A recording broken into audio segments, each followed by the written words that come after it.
Hello, and welcome to a conversation with noted educator, fishery biologist, and conservationist Terry Harmon. Terry is a legend amongst fishing enthusiasts, conservationists, and educators in our region for his pioneering work at University School fish propagation and the conservation of native brook trout, projects that drew the attention of and support of the Cleveland Museum of Natural History Trout Club. The Trout Club itself was founded in 1978 with a mission to promote cold water fisheries and habitats, conservation, and stream ecology.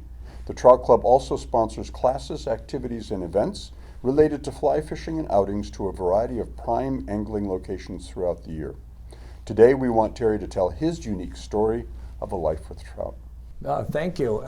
At the start, I want to thank the Trout Club of the museum and the museum itself for hosting what I hope will be a presentation that impresses people about what we can do about preserving our vanishing wildlife in terms of fish in this case.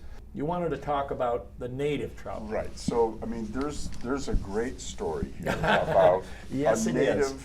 strain It's of a brook serendipity story. So let's hear about that. I was just finishing up a class in the biology class at the school. Scott Schubert shows up. Yeah. 1984. 1984. I have trouble with the 70s and the 80s. Anyway, I knew from, like you did, that Kirtland and Garlick and Ackley, actually Ackley had a fish farm, the first fish farm in North America. So there was a well-known, at least in the history, we had trout, and I knew from my father, Furnace Run and Conneaut. Somebody came to the door and said, there's a guy on a motorcycle down on the loading dock area, wants to talk to you. Oh, I don't know, a motorcycle. So I went down, and there was a stranger, young guy, nice guy, introduced himself as Scott Schubert. I'm from Chardon area. And, oh, good. He said, I understand you work with trout. I said, I do. And he said, well, I do too. I have a pond in my backyard, and I have trout. They're kind of pets. So that's what it was. He came for some fish food. I said, oh, you have trout. I said, rainbow trout? Because, you know, that's what most people think of because that's what they're allowed to see. Oh, no, brook trout, native trout. And he used the word native. I said, this guy knows something. So come in. And we talked. He said, I don't know what the big brouhaha is. They're all over the place out where I live. What? I said, where do you live? He said, well, I'm off of Mulberry Road in Geauga County. And there's a stream there that's one of the branches of the Chagrin. So I said, I'll give you all the feed you want if you show me where you get them. Okay, come on. School was over. I followed him on the bike, went to his house, saw his pond. Indeed, he had these beautiful brook trout. So then we went down into the creek where he got the fish to start the pond. And they were all over the place. You know, all sizes. And most of them small. I was speechless. He said, well, this isn't the only stream. There's other streams too. Show me. So this led to this odyssey. So he said, well, there's a land office here. There's a guy there. So I went and met him. And I just introduced myself and told him what I was interested in. Oh, go study this. Sure, come study the stream. Do whatever you want. Let me know what you find. That's what started. This little stream, which was still pristine, the lower part was total forest, watershed protected. It was a natural to aim for restoration or maintenance. Meanwhile, remember, at this time, Sulphur Springs we're running the Sulphur Springs Trout Project with the Clone Group 1. With Clone Group from Quebec, your Right. Quebec stock, right? So at this time, a student with his civic duty wrote the state. Unbeknownst to me, he wrote the Division of Wildlife, and his name was James Odeski. And loved the guy. He was just on fire with this, and he wanted to know other people that did things with this. He wrote this really urgent letter, that, hey, we found these fish that are in the historical literature, and they're hanging on by their toenails. Will you join with us to somehow expand this and save these fish? Wow, he showed me the letter. I said, okay, good, let's see what they say. Well, a letter came back, the first letter came back, and it complimented him and University School for their conservation concerns. But they, in researching their records, realized that in the 1880s and so forth, there was a lot of importation of salmon and trout around the country from places where they were native to where they were not native. And they said that these brook trout were no doubt from Michigan or Cortland, New York. Okay, that's what you think. So we had not had any discussion of what became known as genetic fingerprinting. So James, being the good Samaritan he is for this whole project, finds this guy through the literature who's up at Guelph, Ontario, who's probably the world expert on salmon and trout genetics. And he was doing a survey of all the different varieties of brook trout across the country. And James called him, and he said, Ohio, I forgot Ohio. Yes, right, you're on Lake Erie. You must have, we have them in the Grand River of Ontario, which is off by Long Point on the North Shore. Yeah. They're in there. And they, we have them up to the headwaters, which then jumps into the Algonquin Park watersheds. So Dansman said, can you get some of these fish? So we get back to you. We went to Don Tincher at the land office at not the state of Ohio, and he said, sure, you could do that. So with brook trout. And were you doing about trying to propagate the native strain in your hatchery at this point? No, not then. Not then. Okay. But so the state went along with, we'll answer. Subsequent communication led to them agreeing to net a sample from the creek and send them to Dansman. We took them to Dansman.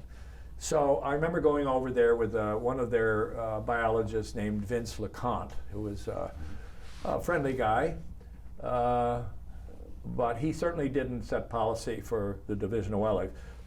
But he worked with us to catch these fish. It was nothing to take a seine in that creek and we took about 18 to 20 trout of different sizes, and they were gorgeous fish. Dansman told us how to do it. He said, just put ice in a big ice chest and throw them in whole, and then come up. It's only 5 hours. So you drive to Buffalo, you go up the Queens Highway up to Hamilton, and then it's just about an hour north of there.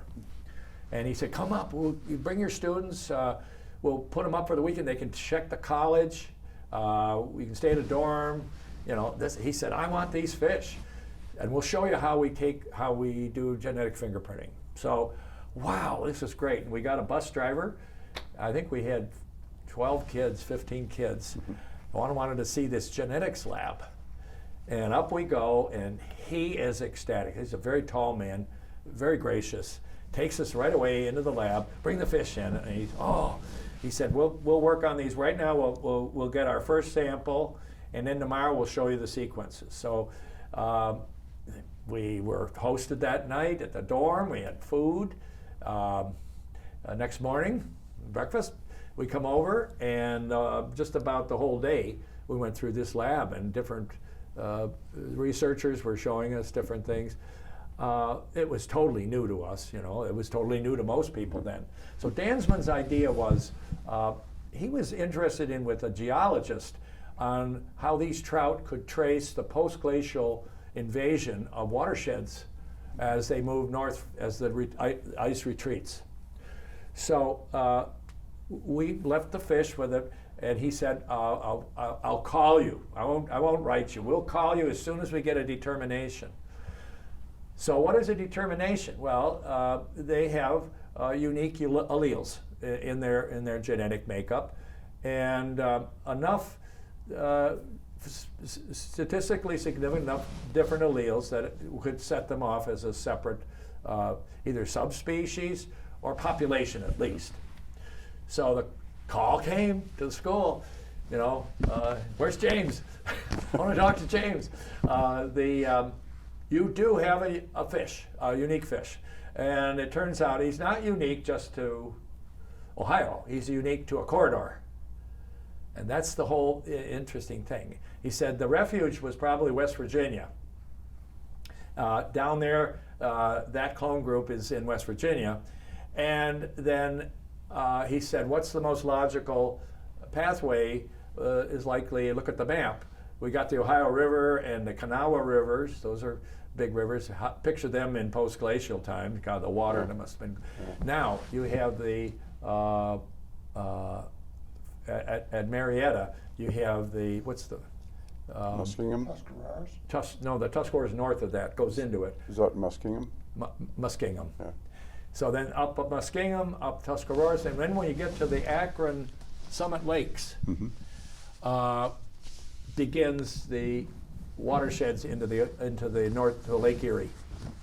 So his premise is the most likely it'd be Lake. The Chicago Valley was a lake at the high stage with the Maumee stage, right?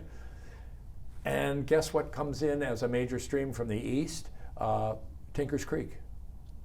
And Tinker's Creek starts comes out of Aurora Lake. And of course, in those days, who knows how big they were. And then Aurora Lake begins the south branch of the Chagrin River. Wow. So they're into the Chagrin, and then they're into Lake Erie, and then through one route, and then into the streams all through the Lake Erie Basin and up through. So, he does find them in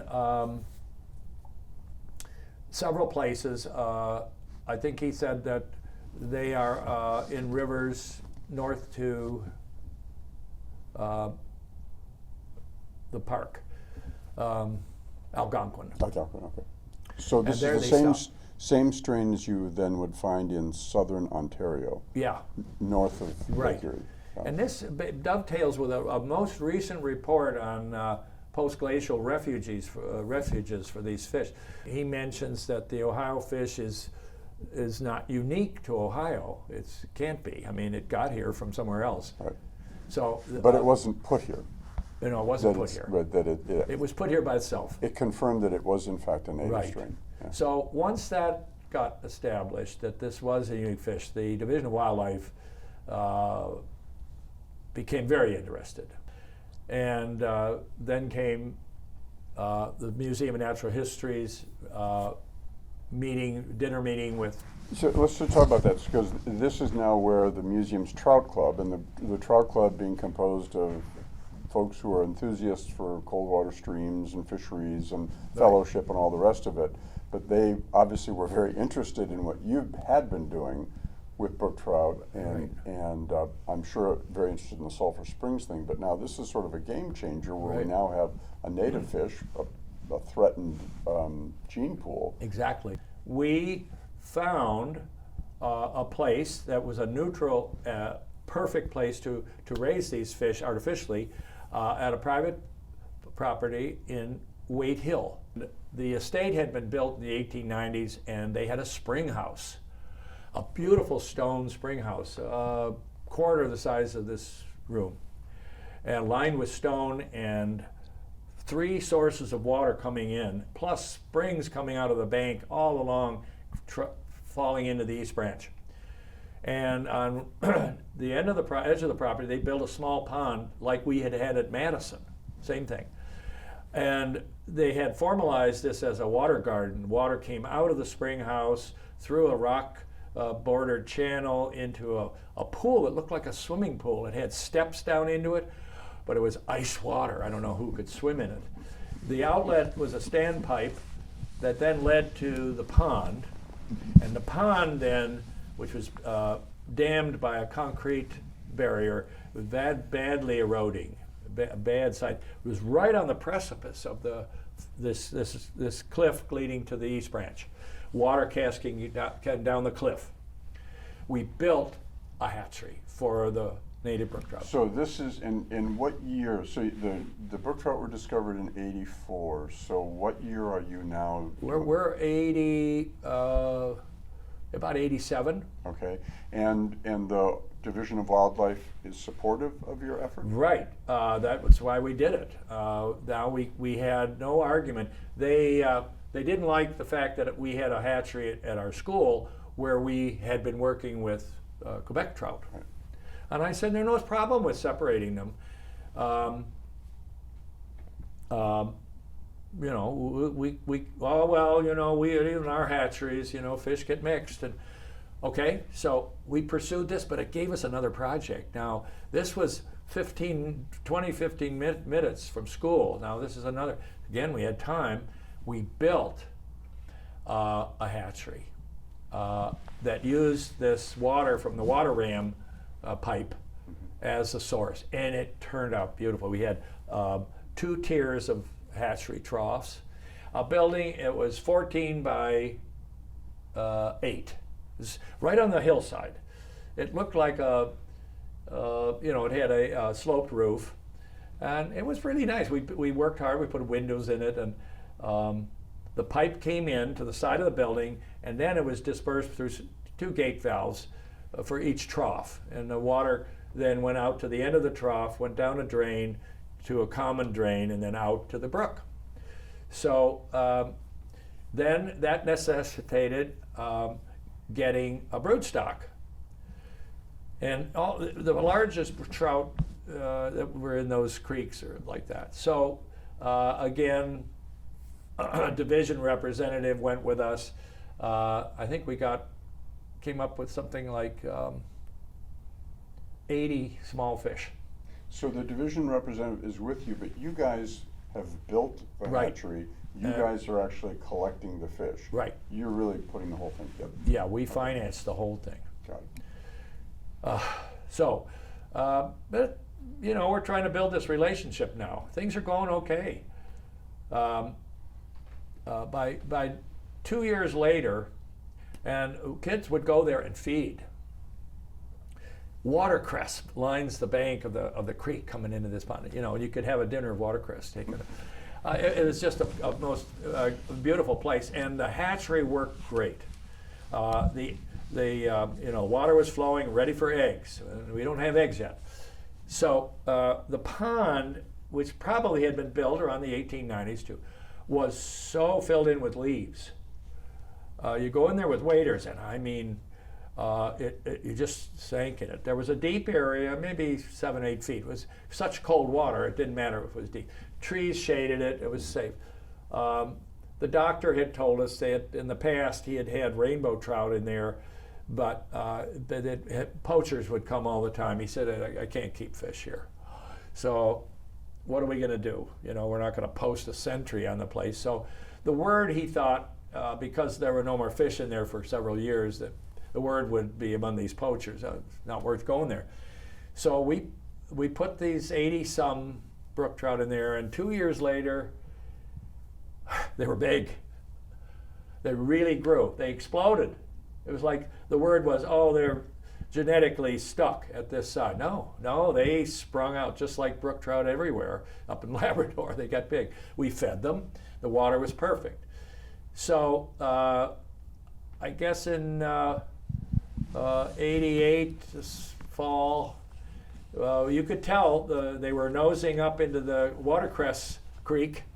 When they're interested in spawning. That's fine, yeah. So we went in there with a seine, and oh my God, how are we going to do this? It's like yesterday with rocks, now it's with mud. It's a silt. Well, we got a ton of them up to the dam. I'm going along the side, another man on the other side, way over, and we get the net up there, purse it right next to the concrete wall, and the state was there, the state guy, and we were just overwhelmed by these beautiful fish. And we got a lot of eggs from them right away, right there at the dam, standing in water this deep, stripping fish. Kids are there, and then our first eggs, you'd imagine, go into the screens on this hatchery on the property. Oh, everybody's happy. And I got one last word. In all the years I've done this at US, although we had lots of kids in the program, it's always one or two in each of these groups that goes and stands out.